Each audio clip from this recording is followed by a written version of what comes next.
Amigos y amigas de Cuatro Vientos, hola, ¿qué tal? Queridísimas audiencias de Cuatro Vientos, transmitiendo desde la ciudad de Ensenada, Baja California, México, en este día viernes 17 de septiembre del año 2021, 12 del día con 5 minutos, tiempo de Baja California. Muchísimas gracias por estar acá con nosotros.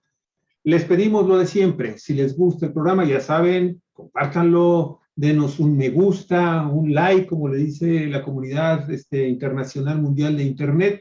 Y pues también está el chat ahí para a su servicio. Si ustedes gustan, adelante también. Estaremos comentando también sus opiniones y dándoles también salida a sus preguntas. Con nuestro queridísimo amigo invitado del día de hoy, Víctor Alejandro Espinosa Valle. Él es doctor en Ciencias Políticas y Sociología por la Universidad Complutense de Madrid y por la Universidad Nacional Autónoma de México. También es miembro del Sistema Nacional de Investigadores Nivel 2 y también profesor investigador del Departamento de Estudios de Administración Pública por el Colegio de la Frontera Norte, COLEF, acá en su plantel en Tijuana. Bienvenido, Víctor. Un abrazo hasta Tijuana. Hola, Luis. Hola, Olga. Muy buenos días. Adelante, Olga. Muy buenos días, Víctor, y buenos días, amigos, amigas de Cuatro Vientos. Pues en esta ocasión vamos a platicar con el doctor Víctor Espinosa de, no el grito, los gritos, porque por un lado fue el grito de independencia del presidente Andrés Manuel López Obrador la noche del pasado 15 de septiembre, hace 2 días, y por otra parte, pues gritos que hubo en varias partes del país por gobernadores, otras autoridades, y todos tuvieron un mensaje interesante, por algún motivo lo destacaron, para elogiar, para criticar, pero en este caso, en el grito de Dolores, el grito de la Ciudad de México con el presidente, estuvo enmarcado no solo en el contexto de la pandemia, como fue la vez pasada, con un zócalo vacío, sino que estuvo enmarcado en una visión larga que abarcó el continente, que abarcó la región de Latinoamérica,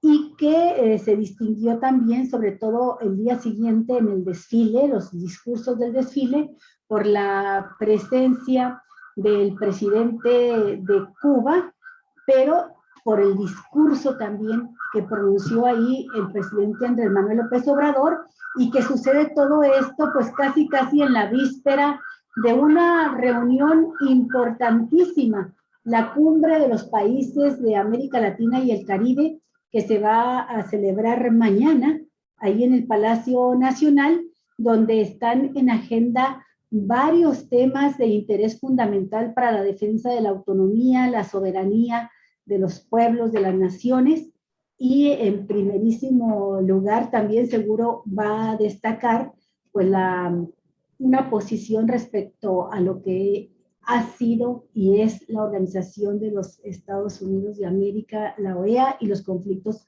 políticos que se han enfrentado con esta organización. Víctor, ¿a ti qué te pareció ahora este grito tan sui generis en pandemia y este discurso de López Obrador?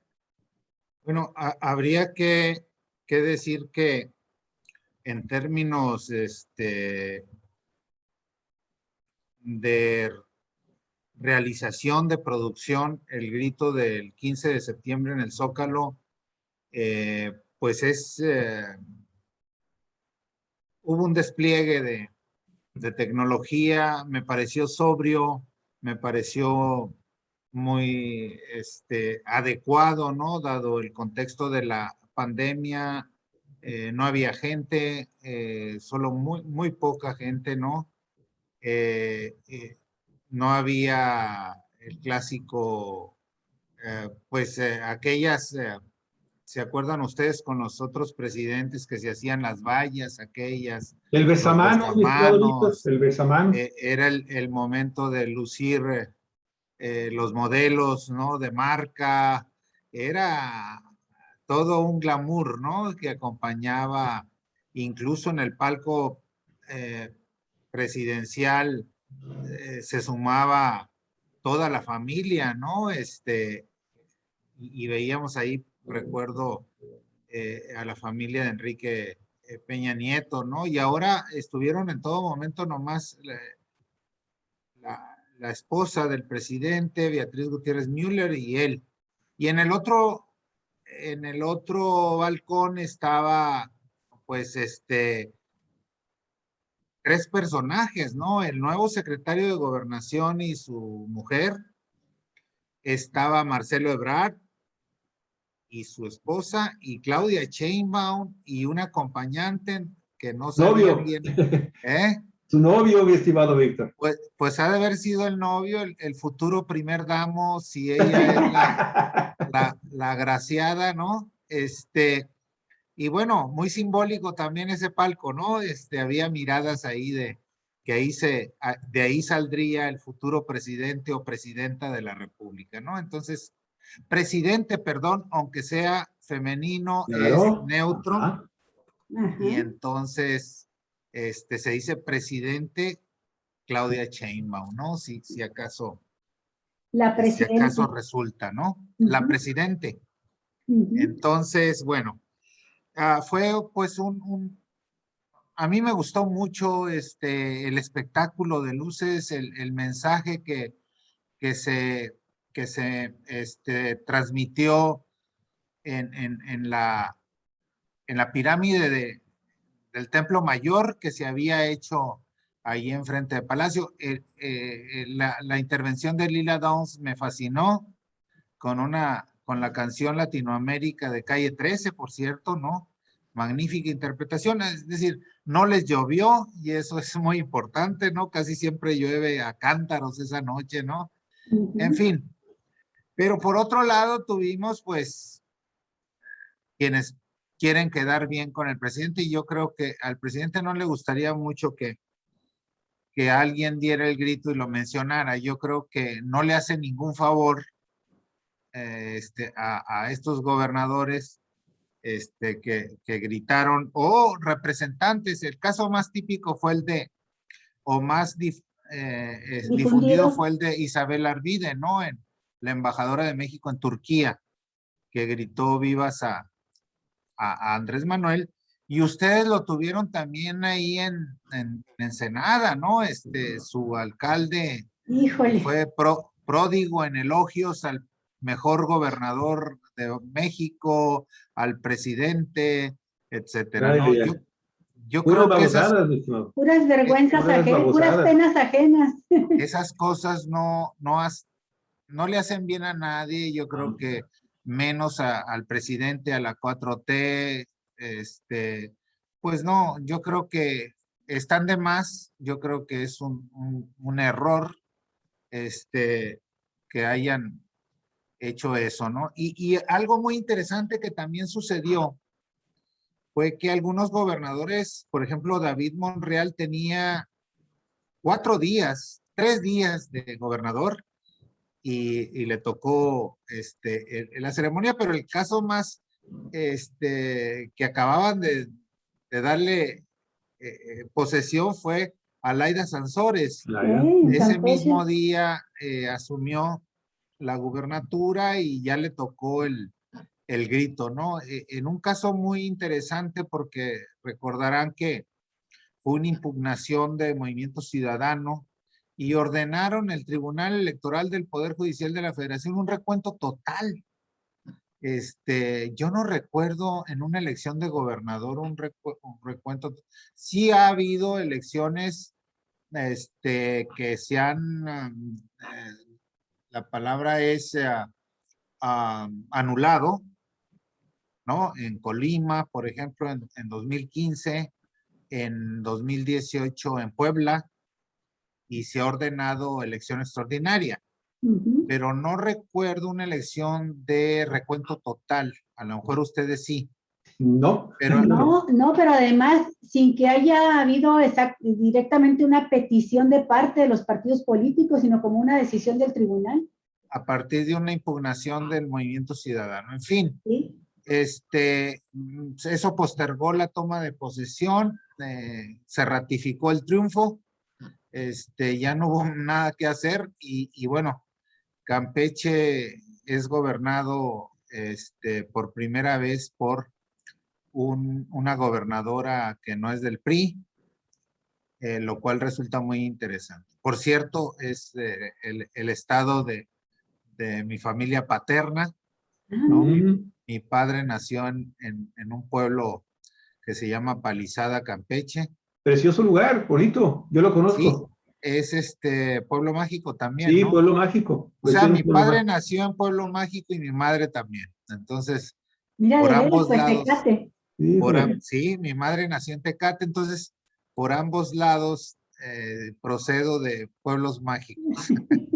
Entonces, bueno, pues es interesante, ¿no? La llegada de Laida Sansores, tiene retos también importantes. Y bueno, así estuvieron los gritos, locales, en algunos lugares fue virtual o sin gente, perdón. En otros sí hubo, como en Quintana Roo, en donde sí hubo gente, en fin. La pandemia sigue pues determinando muchas cosas en nuestro país y bueno, esperemos que el año que entra en el cuarto eh, grito del presidente de la República ya se pueda acceder al Zócalo. No es lo mismo la virtualidad que presencial. Se los digo desde la academia, ¿no? En donde no es lo mismo dar clases o tener clases virtuales que presenciales, es otra cosa, ¿no? Y ahora lo estamos notando cuando estamos regresando poco a poco.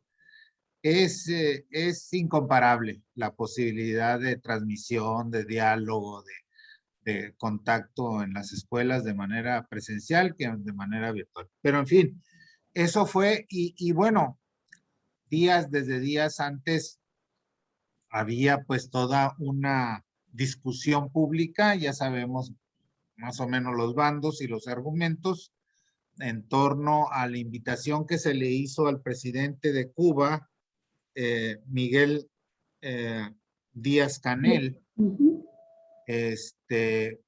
para que asistiera sobre todo a la reunión del 16 de septiembre, en ocasión de la parada militar, del desfile militar tradicional del 16 de septiembre, y aprovechando que, como bien decía Olga, el sábado inicia la reunión de la CELAC, ¿no? En la Comunidad de Estados Latinoamericanos y Caribeños, ¿no? En donde el objetivo, vamos a ver si se logra, ha habido alguna manifestación que no sería así, pero en donde pues se busca de alguna manera transformar. Hay posiciones que van desde desaparecer, otros ya se manifiestan por transformar la OEA, la Organización de los Estados Americanos, ¿no? Por su papel, sobre todo del último, de actual, no sé formalmente cuál sea el cargo del, De del, Almagro. de Luis Almagro, si sea representante, director general, no recuerdo en este momento, de la Organización de los Estados Americanos, ¿no? Y por su papel sobre todo frente a las crisis que ha habido de ciertos países, ¿no?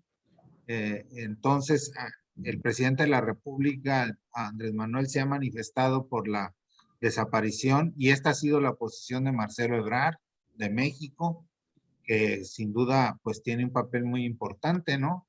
En la organización y vamos a ver qué procede por primera vez. Yo no recuerdo en otro periodo, no sé si ustedes recuerden, cuestionamientos tan enérgicos que se le hayan hecho a la Organización de los Estados Americanos, ¿no?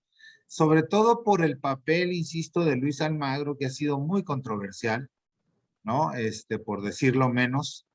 Y entonces eso ha generado, pues, posiciones muy críticas, ¿no? Acerca de qué papel cumple esta organización y si debería de ser la CELAC la que tomara el rumbo, sobre todo porque hay la idea, y a mí me parece bien, de algunos estados latinoamericanos de voltear más hacia el sur, ¿no? En la CELAC está más idea de generar un mercado común latinoamericano, ¿no? A la manera de la Unión Europea, en donde pues no dependamos exclusivamente de Estados Unidos, ¿no? Y de Canadá, sino que volteemos hacia el sur y hagamos alianza con los estados latinoamericanos, ¿no? Por el fuerte potencial que hay, el papel que puede jugar en todo esto México, ¿no? Sería muy, muy importante. Y bueno, el presidente está abanderando este proyecto que inicia mañana los trabajos y va a ser muy importante. En ese contexto, creo yo que hay que situar el discurso de ayer del presidente en ocasión de la parada militar, que fue una pieza que nos vuelve a mostrar a un presidente profundo conocedor de la historia mexicana, ¿no? De la historia nacional. No en vano ha publicado muchos libros de historia. Es especialista sobre todo en siglo XIX, creo yo, inicios del siglo XX, y me parece que el discurso que da ayer y lo que se detiene, por ejemplo, en la figura de Miguel Hidalgo y Costilla, me parece muy significativo. Y el hecho de que haya citado ampliamente a Paco Ignacio Taibo, ¿no? Que es uno de los grandes historiadores, déjenme decirlo, ha hecho trabajo. Paco Ignacio Taibo, además de novelista y un personaje La que cultura en fuma México. y además que fuma las 24 horas del día, a mí me impresiona esto y que esté bien de salud, esperamos, ¿no? Tiene unos trabajos de historia magníficos. Yo creo que el estudio más profundo que se ha hecho sobre Francisco Villa lo hizo Paco Ignacio Taibo. No sé si algún día han intentado hincarle el diente a este libro, es impresionante. Yo ya no leí, y quiero que sepas que lo leí junto con los 2 tomos de este otro historiador. ¿Cómo? De Friedrich Katz. De Friedrich Katz. Los leí casi paralelamente y me asombró. Bueno, Katz fue un riguroso historiador con toda la metodología científica de la investigación, pero me asombró el hecho de que no perdía calidad en eso, el contenido también literario de la obra de Paco Ignacio Taibo. Y de hecho hay quien considera que Paco Ignacio Taibo, así como en su momento lo ubicaron como el precursor de la novela policíaca en México, ahora lo mencionan como, si no el primero, sí, uno de los más destacados novelistas de historia.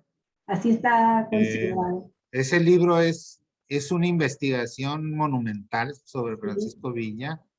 La cantidad de fuentes que utiliza es impresionante.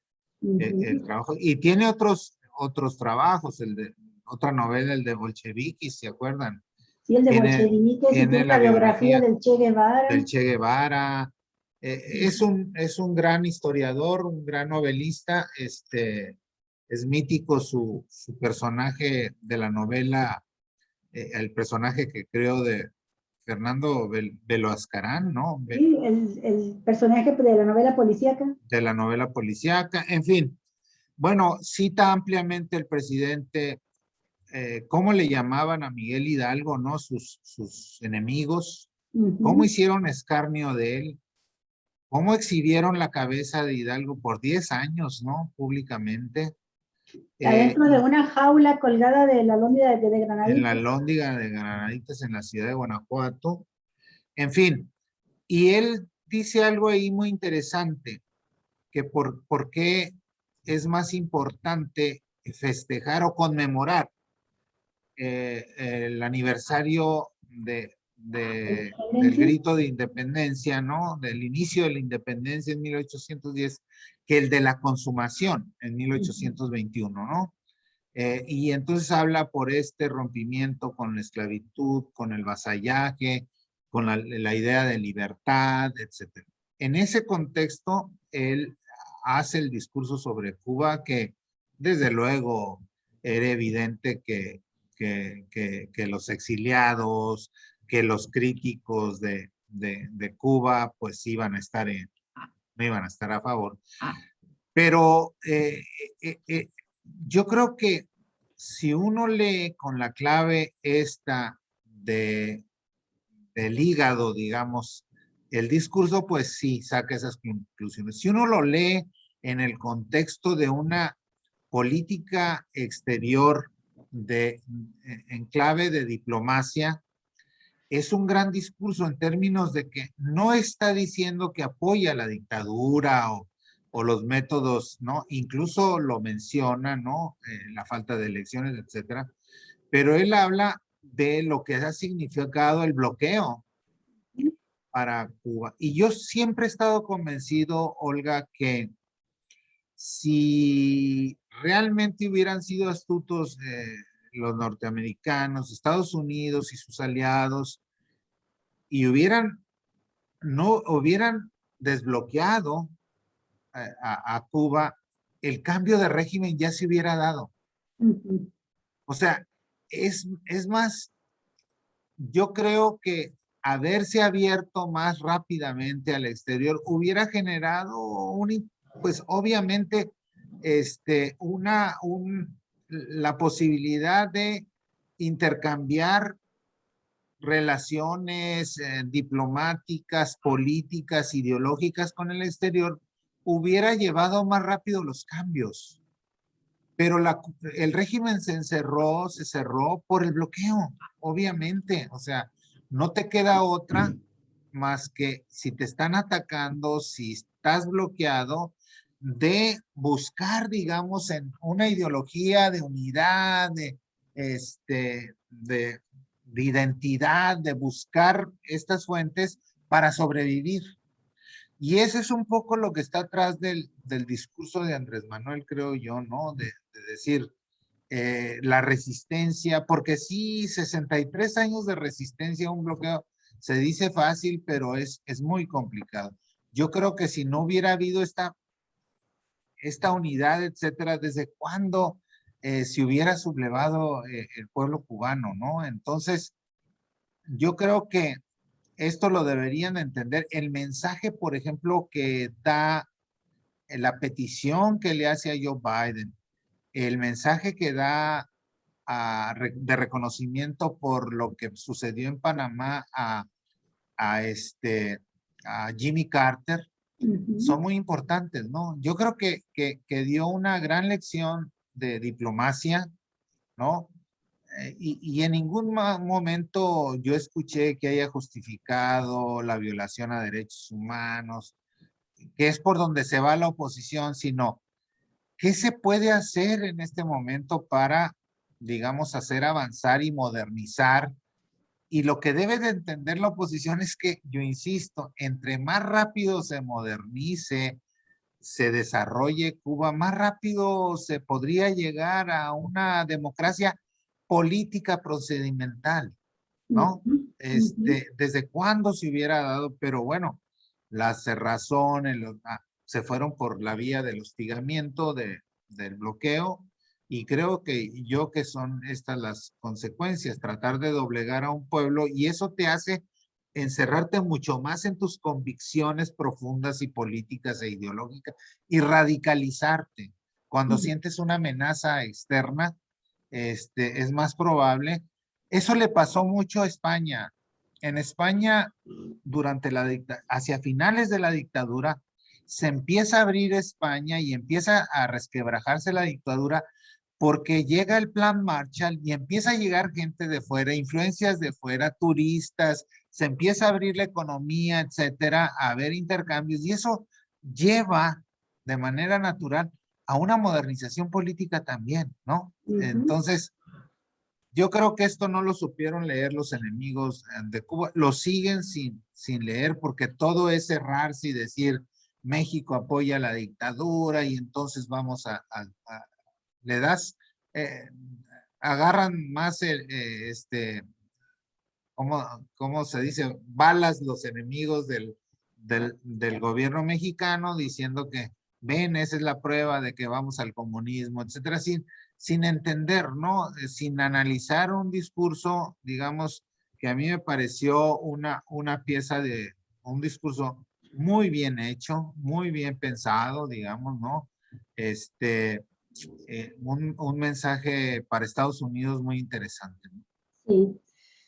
Oye, Víctor, y bueno, ya con la mirada puesta en la reunión que va a suceder mañana, a mí me parece que esto le da mucho contenido, le dio un contenido especial a este festejo del aniversario de la independencia en México.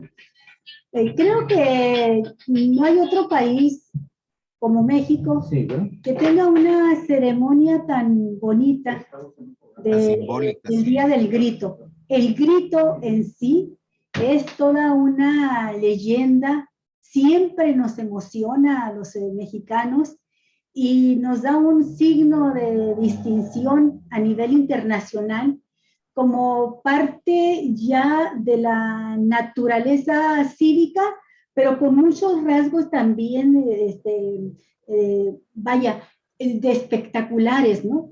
Y también ha servido de marco para que se exprese la masa antes de la pandemia, que a pesar de todas las medidas que tomaron gobiernos anteriores para evitar que se escucharan los gritos y que se dieran las protestas, pues hay que recordar el último grito de Felipe Calderón y la gente gritándole asesino, asesino, desde el Zócalo, ¿no? O el último grito de Enrique Peña Nieto y la gente gritándole fuera Nieto, fuera, fuera Peña, fuera Peña. Todo esto es muy interesante. Aquí nada más hemos tenido la oportunidad del primer grito de López Obrador con pueblo, ¿verdad? Con la gente volcada en el Zócalo, y obviamente pues fue la gente que simpatiza con él, acababa de ganar y fueron gritos de mucho apoyo, cariño, simpatía a López Obrador. Ya los dos siguientes gritos, el del año pasado y el de hoy, pues han sido con ausencia de gente en el Zócalo, y en ese sentido, pues no podemos calibrar, ¿verdad?, las reacciones de la gente todavía, pero, pero sí lo que podemos hacer es cómo analizar esto que tú acabas de hacer, de cómo este grito estuvo rodeado de un contenido político muy fuerte. No viendo la independencia como algo de la historia y como un montaje espectacular, ¿verdad?, desde el balcón presidencial, sino como un momento en el que se definen muchas cosas importantes para México y para América Latina, Cuba en uno de los primeros lugares, ¿no?, en cuanto a la defensa de la soberanía y la independencia de las naciones. Y te lo planteo así porque creo que en este grito de independencia y con la reunión del CELAC enfrente, México adquiere un liderazgo regional muy valioso, que hacía tiempo que lo había perdido. Y en la figura del presidente surge un líder ya reconocido así a nivel regional, a nivel Latinoamérica, y con buena capacidad de interlocución con el gobierno de Estados Unidos. Esto rompe con todos los pronósticos malos que había hecho la oposición respecto a lo malísimo que decían que iba a ser la relación con Estados Unidos y lo desprestigiado que estaría este gobierno. Lo veían así como un presidente Maduro desprestigiadísimo. A propósito de eso, también se anota un punto más a favor este gobierno con el hecho de haber convertido a México en sede de las negociaciones entre el gobierno de Venezuela, con la presidencia de Nicolás Maduro, y la oposición aceptando y reconociendo a México como el lugar adecuado para llevar a cabo toda la negociación necesaria para dar una salida democrática a la crisis en la que se está pudriendo la vida política de Venezuela. ¿Sí, Javier? Sí, yo nada más te quiero comentar, mi estimado Víctor, ya llevamos 30 minutos en este momento del programa. Mi única pregunta que yo te quisiera, más que nada es quisiera saber tu opinión respecto a la reunión de mañana. Estaban originalmente confirmados 17 presidentes de 17 naciones latinoamericanas. Hoy en la mañana, de manera totalmente intempestiva, el presidente de Argentina cancela sin decir por qué. Y parece ser que también están fuera de esta reunión Maduro, está también fuera de la reunión Ortega de Nicaragua. Y nada más en realidad vienen como los fuertes los presidentes de Ecuador, de Bolivia. Y no sé si esto sea un golpe al grupo que está organizando esta reunión, la no asistencia del presidente argentino, que fue el primero que había confirmado, y de repente hoy en la mañana, sin más, dice, no voy a poder ir, disculpen, ahí va mi ministro de Relaciones Exteriores. ¿Qué opinas, Víctor? Y bueno, dos cosas, ¿no? En primer lugar, lo que estaba comentando Olga, que me parece muy interesante, porque Andrés Manuel López Obrador es un fiel creyente en la política, en la doctrina Estrada, ¿no? De la libre autodeterminación de los pueblos, de no injerencia. Y él cuando se mencionaba a Cuba, me parece que ponía los puntos sobre las íes diciendo que tienen todo que los países no deben de entrometerse y la decisión de lo que es y lo que deberá ser un país atañe exclusivamente a sus ciudadanos, ¿no? Es decir, bien o mal, son los cubanos los que tienen que resolver el futuro de su país. Por eso está en contra del bloqueo, ¿no? Porque el bloqueo de alguna manera es una intervención, valga la contradicción, en Cuba, porque el objetivo del bloqueo era hacer que la gente se hartara, ¿no? Y dado los problemas de escasez, se lanzara contra el gobierno de Fidel Castro en una primera fase, ¿no? Es decir, la desesperación, el hambre, etcétera, el aislamiento. Entonces, México, y desde luego hoy más que nunca, ha estado a favor de esta doctrina de no intervención y libre autodeterminación de los pueblos. Aunque esto te lleve a circunstancias o ante encrucijadas tremendas, ¿no? Por ejemplo, México no se va en línea con esto, no intervendría en Afganistán, por ejemplo, ¿no? A pesar de lo que está haciendo el régimen talibán, ¿no? Por ejemplo, contra mujeres y eso. La doctrina Estrada te lleva a decir, bueno, tiene que ser una determinación de los afganos, ¿no? El futuro de su país. Y no solo de ellos, sino de Irak, de Irán en su momento, etcétera, ¿no? Digamos, ser coherente con la doctrina Estrada, ¿no? Y cree firmemente en esto, en que serán los cubanos o deberían de ser los cubanos, sin la presión del bloqueo, los que decidieran el futuro de su país.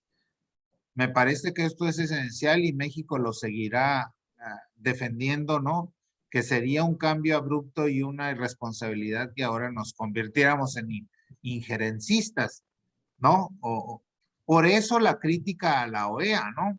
Porque en México se considera que ha intervenido de alguna manera a favor, ¿no? Pero no solo con declaraciones, sino interviniendo. Por ejemplo, si tú como Organización de los Estados Americanos reconoces en el conflicto venezolano a Guaidó, pues de alguna manera estás interviniendo, ¿no? O sea, el gobierno constituido de Venezuela es el de Maduro, ¿no?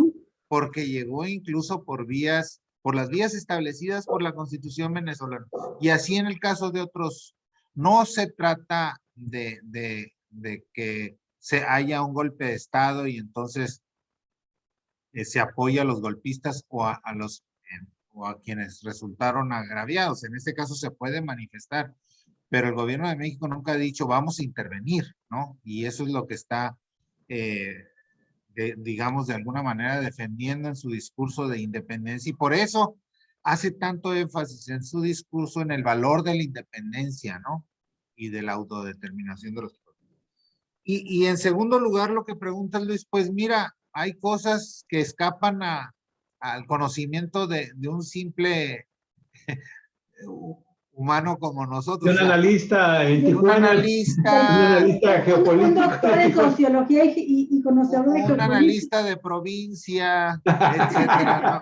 No, pero hay que ver qué En un analista. pobre ¿no? venadito que baja Un la pobre serranía. venadito. No, Oye, yo Víctor, creo pero que, pesa el hecho de que hace apenas unos, yo ¿qué? creo que Domingo hay perdió las presión. elecciones la izquierda, Argentina. Habría que ver qué presiones hay por abajo de la mesa, ¿no? Ujú, ujú. Porque Estados Unidos pues, es quien maneja Pues, la OEA. ujú, ujú. Entonces, yo me imagino que de repente hay mensajes ¿no? Aguas. Fuertes en el sentido de que no es muy conveniente asistir. Yo no sé estas circunstancias, pero de todos modos con los que se reúnan, a mí me parece que se siente una base muy importante, ¿no? Un primer paso va a ser, no es que en una reunión digan ya la OEA al diablo, ¿no? Sino va a ser un proceso, ¿no? En donde va a haber oposiciones muy fuertes, ¿no? Por los intereses, por lo que significa. Entonces, tiene que ser un proceso, ¿no? Y digamos, yo sí creo que hay presiones muy fuertes, ¿no? Para los países en términos de si asistes. Por ejemplo, Estados Unidos durante todo este bloqueo imponía sanciones a quienes comerciaran con Cuba. Sí, claro, no era nada más el bloqueo de Estados Unidos, sino el Claro, bloqueo de todos los no países. el bloqueo de Estados Unidos, era el bloqueo de los aliados, ¿no? O sea, Sí, no pueden intervenir, no pueden comerciar, no pueden, hay que, tienen que asumir el bloqueo, entonces, pues es muy complicado para los países, ¿no? En circunstancias tan dependientes de ujú, Estados Unidos. Entonces, si México, digamos, cuando decían, es que Andrés Manuel no planta cara a Estados Unidos, ¿se acuerdan? sí, Pues esto no es una decisión fácil, ¿no? De decir, vamos a desaparecer la OEA y vamos a relanzar la CELAC. Es una ujú, decisión fuerte frente a Estados Unidos y su forma de llegar es llamando a Joe Biden, ¿no? A reconocer el esfuerzo de los cubanos, etcétera. Eh, no es un discurso fácil, ningún presidente lo había hecho. Yo no recuerdo en los años recientes una posición de este tipo que implica cierta confrontación con el gobierno de Estados Unidos en un contexto muy complicado como es el de la migración, ¿no? ujú, Y todos ujú. los significados que tiene ahorita en la relación, el tema de las caravanas, de lo que está pasando en nuestra frontera sur, de lo que quiere Estados Unidos, ¿no? Incluso de lograr el reconocimiento de la vicepresidenta Kamala Harris de la necesidad de invertir en, en Centroamérica para Sí, tratar de arraigar a la gente en sus comunidades. O sea, así es. que ha sido una posición de Andrés Manuel, ¿no? Entonces, yo sé que quisiéramos a veces que las cosas fueran más rápidas y todo, pero es muy complicado, ¿no? Es muy complicado en términos de los intereses, de que hay que saber mover las fichas poco a poco, Oye, etcétera. Víctor, pero también pesa mucho en este momento que en los Estados Unidos hay un proceso de derecharización o de ultraderecharización, Derechización. ¿sí? Después del gobierno de Donald Trump, que hay que recordar que fue el que desmanteló los avances que había dado Barack Obama en el último año de su gobierno para aligerar el tema precisamente del bloqueo y que logró en unos cuantos meses que el pueblo cubano tuviera expectativas grandes de que podría finalmente comenzar a desarrollar una política que le permitiera sobrevivir sin necesidad de estar pidiendo prácticamente de prestado a otras naciones amigas como México, ¿sí? Que también sale de un gran gobierno neoliberal de aproximadamente 30 años y que finalmente pues permiten darle un pequeño respiro, ¿sí? Y una esperanza al pueblo cubano y llega Donald Trump con sus ultraderechistas y ¿qué es lo que sucede?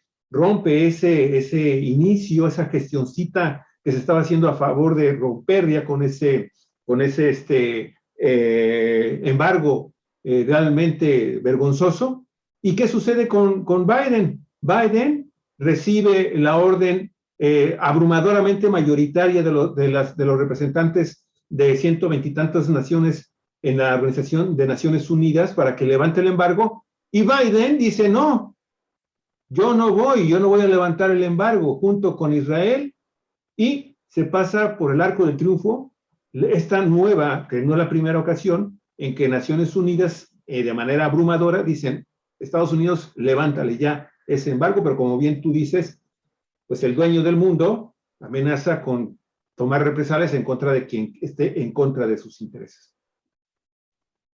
Sí, mira, estamos aprendiendo también de geopolítica, ¿no? Esto es geopolítica.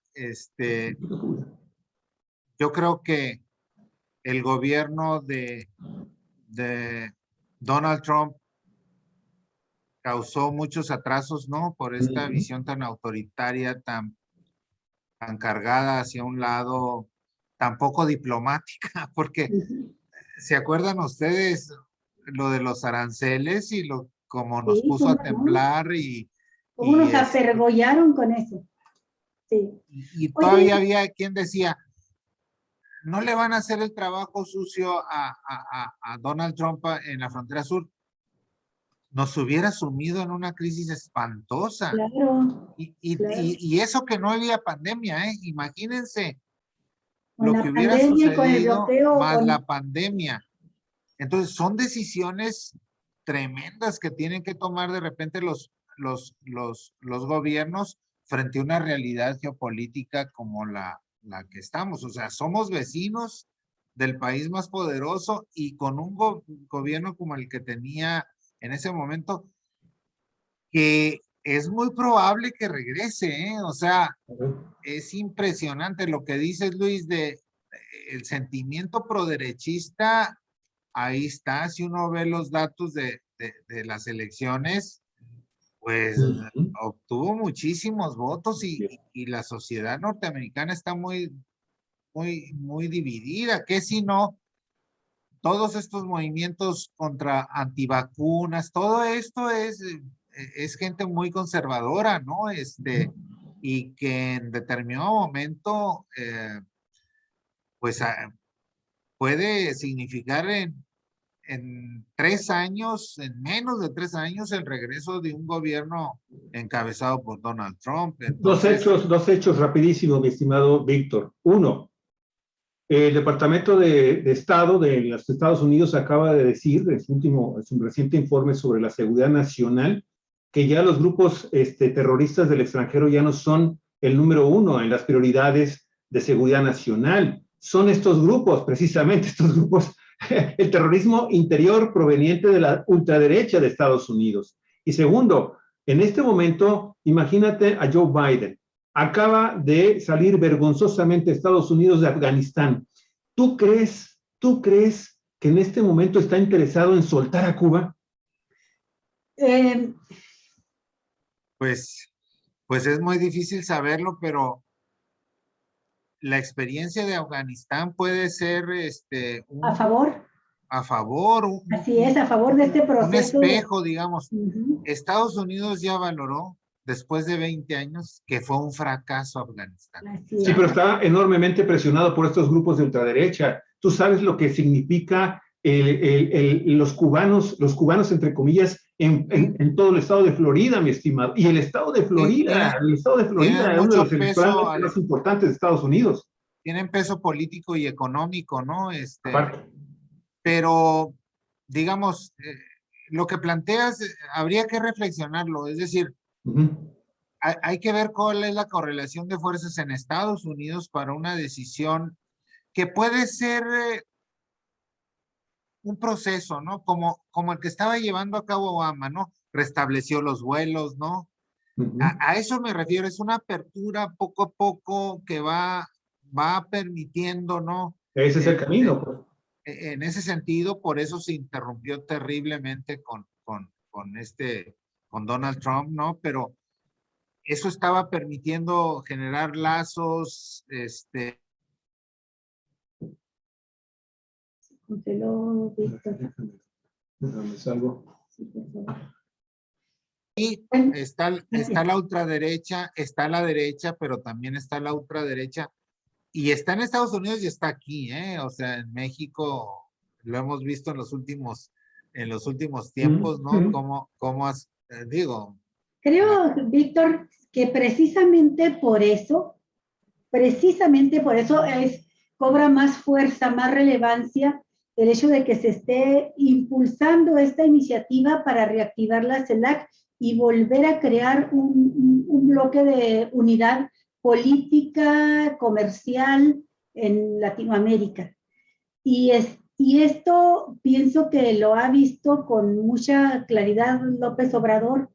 Llega en un momento en que, bueno, ya le tocó pasar por la intervención de Luis Almagro, que es secretario general de la OEA, la injerencia que tuvo para derrocar a un gobierno con una base social muy grande, como Evo Morales.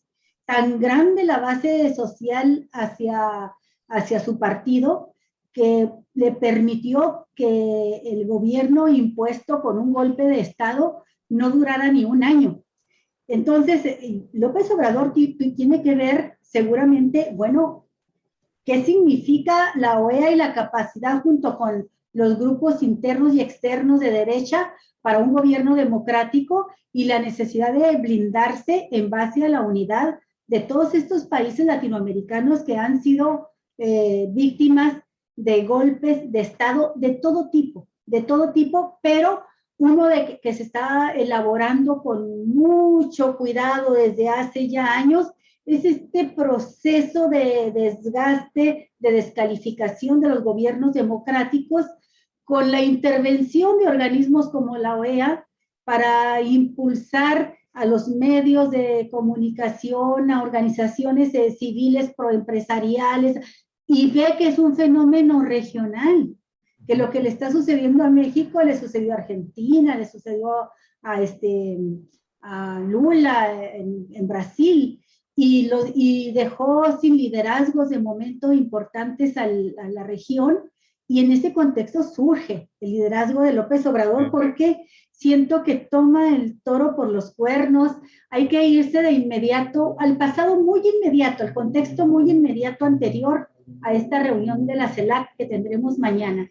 Y yo lo ubico así, visible públicamente, en ese también interesantísimo discurso que pronunció López Obrador el pasado 24 de julio con motivo del 238 aniversario del natalicio de Simón Bolívar.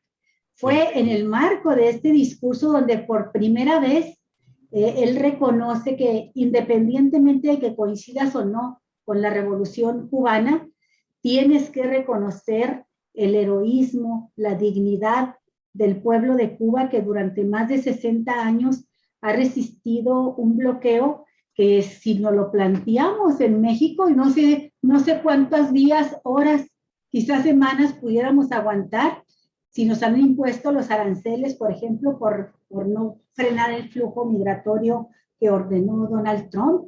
Nomás hay que ver qué tanto podemos aguantar nosotros un bloqueo para tener la dimensión de lo que ha significado para un pueblo como el cubano estar así. En ese contexto del natalicio de Simón Bolívar, marcó los lineamientos de lo que se está desarrollando hoy. Primero, ya se había salvado la vida de Evo Morales, y ahora por su libro sabemos que en efecto militares de Bolivia habían estado dispararon un misil contra el avión que traía a Evo Morales a México. Ya había pronunciado también críticas muy fuertes a nivel institucional el gobierno mexicano a Luis Almagro y a la OEA. Y en este discurso dice, y aquí yo pongo el énfasis, Víctor, dice que se requiere una nueva convivencia, lo dice López Obrador, entre todos los países de América, todos los de América, tras admitir que el modelo impuesto hace más de 2 siglos está agotado, no tiene futuro ni salida. Y este modelo quedó demostrado que no sirve para nada justo con la pandemia. Y uno de los objetivos de esta reunión de mañana es unir fuerzas, todos los países de América Latina, para garantizar que nuestros países, nuestros pueblos, tengan las vacunas que se requieren, no estar dependiendo, romper esa dependencia tan grave que tenemos respecto a medicamentos que nos salvan, nos pueden salvar la vida en momentos de pandemia como los que vivimos ahora. La pandemia también, como la ultraderecha que ataca, la pandemia también es un motor que conduce hacia esta unidad de los países latinoamericanos. Uno de los objetivos que anunció Marcelo Ebrard, el canciller mexicano, es que se van a elaborar un plan concreto en esta reunión de CELAC, aprobar un plan concreto para apoyar a los países, son como 5 o 6 países, entre ellos México, que están produciendo sus propias vacunas contra el coronavirus.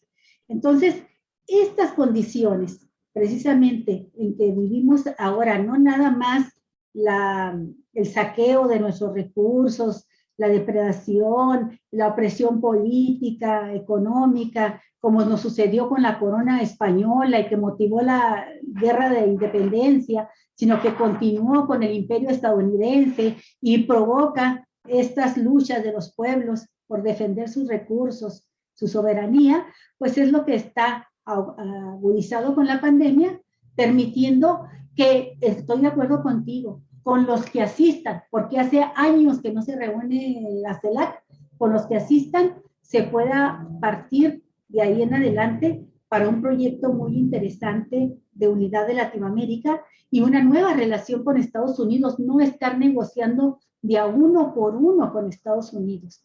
Plantearle en bloque, por ejemplo, este proyecto que López Obrador ha estado insistiendo de cómo enfrentar el problema de la migración con apoyos, con recursos a la región central de Sudamérica, de Centro y Sudamérica, para poder tener capacidad de arraigar a la gente y que no tenga que migrar.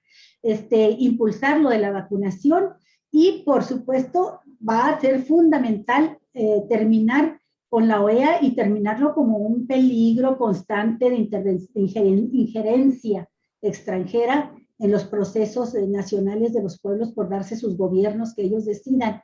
Aquí nada más destaco en este discurso, el primero que pronunció en el contexto del aniversario del natalicio de Simón Bolívar, cuando dice López Obrador, la organización de los estados americanos debe convertirse ya en un organismo verdaderamente autónomo, no lacayo de nadie, sino mediador a petición y aceptación de las partes en conflicto en asuntos de derechos humanos y democracia, algo que ya empezó a hacer México por sí mismo en su territorio y que está convocando a todos los países a hacerlo, a marchar por esta vía, ¿no? Pues eso es lo que me parece a mí, coincido contigo en cuanto a la importancia de esta reunión del sábado, Víctor. Pues ya para cerrar, mi estimado Víctor, sí. Adelante, por favor. Sí, ya llevamos una hora. Yo creo que es importante todo lo que mencionas y yo creo que es un momento en Latinoamérica en donde paradójicamente el gobierno de Donald Trump permitió, pese a todo, a mucha gente darse cuenta de lo peligroso que puede ser un país como Estados Unidos con un gobierno como el encabezado y lo mal que le puede ir, las amenazas que pesan frente a todo el mundo y particularmente en América Latina. Yo creo que además lo que está sucediendo en Brasil, en Bolivia, en Ecuador, en México, en Argentina, este retorno de gobiernos democráticos de izquierda es una coyuntura que hacía mucho no veíamos, ¿no? Y esto también permite pensar en la posibilidad de una nueva interacción y relación de los pueblos latinoamericanos entre ellos y con respecto a Estados Unidos, pensar en una relación más justa, más digna, ¿no? Sobre todo más digna. Y entonces, para muchos ciudadanos, yo creo que también ha significado pensar, digamos, lo que le conviene a su país en relación con el gigante que siempre ha sido Estados Unidos. Y luego más se viene a sumar la enseñanza de la intervención en Afganistán. Y más atrás había sido Irak, pero también Vietnam, ¿no? O sea, todas las intervenciones han sido fracasadas, finalmente, ¿no? Lo de Afganistán es terrible, 20 años, miles de muertos y regresamos al inicio, o peor, ¿no? Porque hay una idea mucho más radical de los grupos que quedan controlando el país. Entonces, todo esto paradójicamente puede servir mucho a los pueblos latinoamericanos como para pensar en la posibilidad de la autodeterminación, insisto, en hacer alianzas con el sur y no solo pensar en el norte. Y eso es válido para todos los sectores, para la economía, para la sociedad, para el mundo académico, porque el mundo académico, fíjate, es un reflejo de esto. Nos volcamos hacia la formación en Estados Unidos y después de muchos años, sí, son muchas universidades de gran prestigio, digamos, pero en donde han salido gobernantes francamente, pues, de proceder dudoso por lo menos, ¿no? En México hemos tenido muchos egresados digo, Salinas de Gortari, egresado de Harvard, Felipe Calderón pasó por Harvard, ¿no? Y estas formaciones que nos hacían verlos como estos centros como lo máximo, es el momento también de voltear de nuevo los ojos a otro lado, ¿no? Y en términos de formación humanista, de proyectos, etcétera, que no todo debe de terminar en Estados Unidos, ¿no? Hay que conocer la academia, hay que meterse, pero también hay que entenderla y hay que ser muy críticos de lo que están formando y qué tipo de ciudadanos están formando. Y bueno, hemos tenido en toda Latinoamérica funcionarios formados en estas universidades y que han sido un verdadero fracaso, ¿no? Y entonces, pues son enseñanzas para todo el mundo. Estamos en esa coyuntura. Esperemos que tenga éxito la reunión de mañana, ¿no? Que se logren avances. Avances, no podemos esperar que todo se defina mañana. Yo creo que es un primer paso que va a ser muy importante para el futuro de los pueblos latinoamericanos y sobre todo, insisto, para una relación más digna con respecto a Estados Unidos. Así es, pues con eso cerramos, Víctor, excelente. Y nos deja entrados para la próxima semana, a ver si tenemos la oportunidad de analizar cómo se desenvolvió y qué resultados tuvo esta reunión que se realiza mañana. ¿Sí? Muy bien. Bueno, pues que tengas muy bonito fin de semana, Víctor. Un abrazo. Igualmente, Luis y Olga, y igualmente para quienes nos han seguido y nos siguen. Oye, y ya estamos organizando acá la presentación de tu libro. Ándale, sería interesante. Sí, ya hablé con la encargada de educación del municipio y estamos ya en contacto con el encargado del seminario de historia para ver cuándo nomás necesitamos ver qué día se abre mejor espacio, en dónde presentarlo y ponernos de acuerdo contigo, que sea un día que pueda venir. ¿Sí? Muy bien. Bueno, pues de acuerdo. Víctor, y nos vemos pronto. Hasta luego. Bye. Hasta pronto, amigos. Pues muchas gracias por habernos seguido hoy y toda la semana, hoy y siempre. Nos vemos el lunes, que ustedes también disfruten mucho. Comparten ustedes este programa con todos sus amigos en las redes sociales. Compártanlo, por favor, para llegar lejos. Y es la forma en que nos apoyan también en este periodismo libre e independiente. Disfruten su fin de semana. Nos vemos el lunes. Hasta pronto.